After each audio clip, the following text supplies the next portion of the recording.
Hello YouTube, Triumph Guy here today, and we're going to be changing the upper control arms on this Audi A6 C5. So obviously take the wheel off, and then all you're going to do is brush these down and then spray them with penetrating fluid. Now these will be pretty seized up, so it's important that we do this step. Then we're going to undo on the nut and bolt. You will have to put an impact on one side and a ring spanner on the other. Place the nut back on.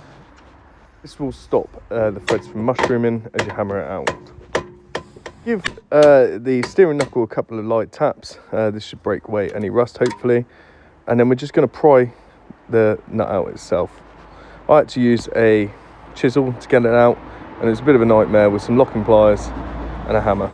Steering knuckle is aluminium, so it's fairly soft, but you just want to pry these little tabs open with this pry bar just to loosen them off a bit. Now if you've got a punch and a bit of a manlier hammer than I have, then you can actually punch these out from the bottom. Another technique is you can use a ball joint splitter like so. Obviously this isn't a ball joint splitter. This one you can actually use a press to get out, the one closest to the front of the car, and then just finish it off with a hammer and chisel. Go out most of the way, you can just hit it with a hammer.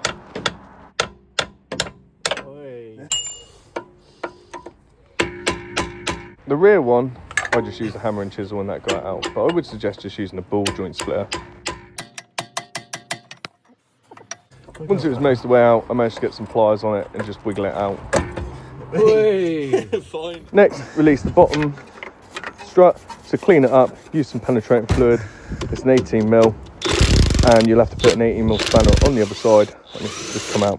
Once you've done that, just tap it out. Might have to give the suspension a bit of a wiggle. And then we're going to remove the top mounts. To do this, remove all the trim. And then there is 3 bolts. Mine had 1 16 and 2 17mm. And then you just wiggle it out. I did have to remove the one side, the drop link as well to get this out. Just to free it up a bit, and then used a bottle jack as well. Now we've removed the strut assembly, we're just going to replace them one by one. Don't do what I did and put the wrong ones on. So change them one by one, and they should say which side they are on them, with a left or a right. So you want, on this case, you're doing both the left-hand sides. So these nuts and bolts must be replaced with new ones. Do them up tight, but so that you can still move the control arms up and down. And then all we're going to do is put the strut back in. There is a locating lug, and then all you're going to do is push it up, but it's recommended you do this with 2 people. Use a bottle jack on the bottom of the control arm so you can put the bottom strut bolt in. Tighten up the nut and bolt by using a wrench on one side and impact on the other, and then all we're going to do is reattach the anti-roll bar link, which is 40 Nm and 1/4 of a turn. Clean the surface where the upper mount goes into the steering knuckle. Use the camera angle in a minute, but get a screwdriver with a bit of rag to poke it through the holes to clean them out as well. Now I'm going to put the upper mounts in the steering knuckle itself, so using a bottle jack it up. I did actually find that a bit of a wiggle with the steering wheel as well helped to get one of them in. And once they're fairly close, using a torch you'll be able to see if the bolt will then clear them, as they have got a curved part of it which holds it in, and then just lightly tap them in like so.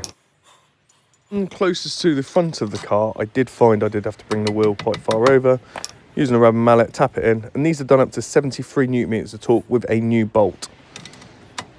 It shows at the start of the video, but just reconnect your sensor. It's pretty easy, it just clips on over the lower control arm like that, and then torque tighten your wheel nuts to 120 Nm of torque.